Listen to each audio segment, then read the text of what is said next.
Hello అండి, అందరికీ good morning. Dasara పండుగ వచ్చేసింది కదా. అమ్మవారికి దసరా రోజున ఉడిబియ్యం పోస్తున్నామన్నమాట. చాలా రోజుల నుంచి అనుకుంటున్నా అమ్మవారికి ఉడిబియ్యం పోయాలని, కానీ ఇదే ఫస్ట్ టైం అమ్మవారికి ఉడిబియ్యం పోయడం.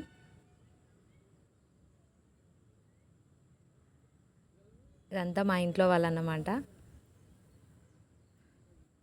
తను మా సిస్టర్ కూతురు, మా అత్తమ్మ, నేను, మా తోడికోడలు, వాళ్ళ అమ్మ అందరం కలిసి ఉడిబియ్యం కలుపుతున్నాము.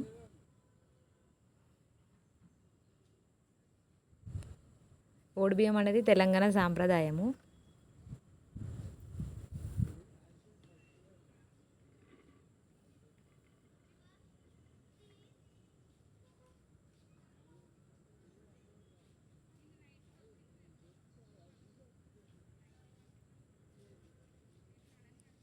ఇదిగోండి అమ్మవారు ఎంత చక్కగా అలంకరించారు. అమ్మవారిని అయితే చాలా అంటే చాలా బాగా అనిపిస్తుంది అమ్మవారు.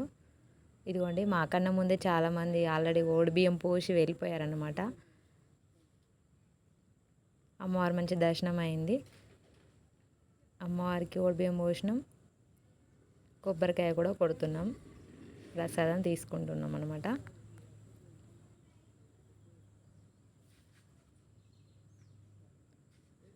ఎవరైనా ఏదైనా మొక్కుకొని అమ్మవారికి ఓడిబియ్యం పోస్తామని మొక్కుకొని మంచి జరిగితే ఎప్పటికీ అలాగే కంటిన్యూ చేద్దాం అనుకున్న వాళ్ళు కూడా స్టార్ట్ చేయొచ్చు అన్నమాట.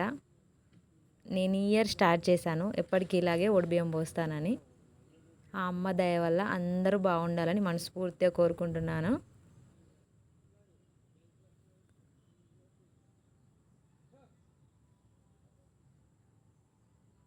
దసరా రోజు కాబట్టి ఈరోజు లాస్ట్ డే. 11 నవరాత్రులు ముగించుకొని అమ్మవారికి తీసుకెళ్తున్నారనమాట. ఆల్రెడీ అక్కడ అమ్మవారు ఒక ఆవిడకి అమ్మవారు పూనింది. అందరు అక్కడే ఉన్నాం చూస్తూ. ఫైనల్గా అమ్మవారిని కదిపారనమాట.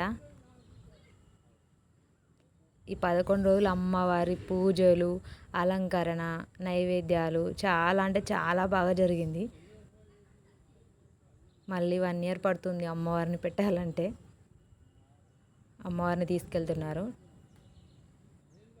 చాలా అంటే చాలా ఘనంగా జరిగింది. ఈసారి ఫస్ట్ టైం మా గల్లీలో అమ్మవారిని ప్రతిష్టాపన చేయడం అనేది ఇదే ఫస్ట్ అన్నమాట. ఈ ఇయర్ నుండి ప్రతి ఇయర్ అమ్మవారిని గల్లీలో పెడతారన్నమాట.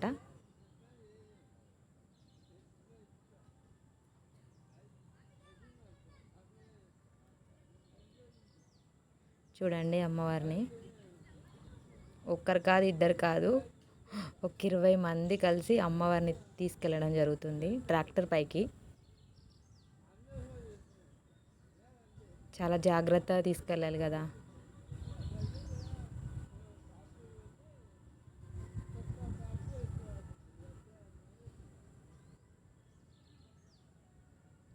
ఫైనల్లీ మా దసరా అయితే చాలా బాగా జరిగింది.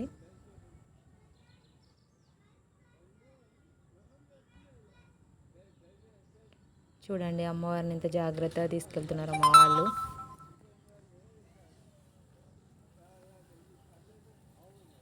జై దుర్గా మాతాకి జై.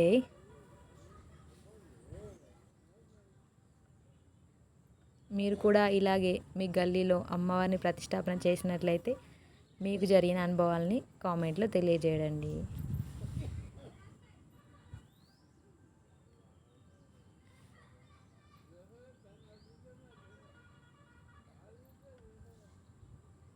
Thank you so much.